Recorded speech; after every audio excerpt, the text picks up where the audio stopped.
બરાબર, આ તમારે કાયદો વ્યવસ્થા જાળવો, અમને કોઈ વાંધો નથી. ધક્કા મુક્કી કરીને જાણી જોઈને તમે શું સાબિત કરવા માંગો છો ભાઈ? ડરાવવા માંગો છો, સીન સપાટા કરવા માંગો છો? એ ડરવાવાળા લોકો નથી. અમારા આદિવાસીઓ છે ને, અંગ્રેજો સામે પણ લડ્યા છે. ક્યારેય ગુલામી અમે સ્વીકાર નથી કરી.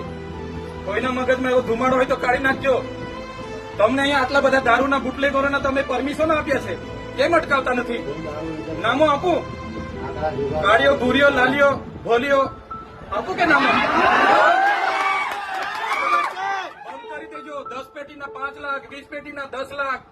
હપ્તા તમારા કોણ કોણ લે છે બધી યાદી છે ભાઈ. સમજ પડે છે ને?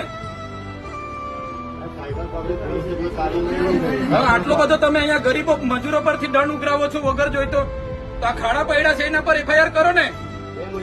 લાયસન્સ નથી, આરસી નથી, વીમો નથી, એમ કરીને તમે દંડ 4,000 ના દંડ ફટકારો છો મજૂરિયાને. ખાડા પડ્યા છે અધિકારી પર ને કોન્ટ્રાક્ટર પર, કેમ એફઆઈઆર નથી કરતા ભાઈ?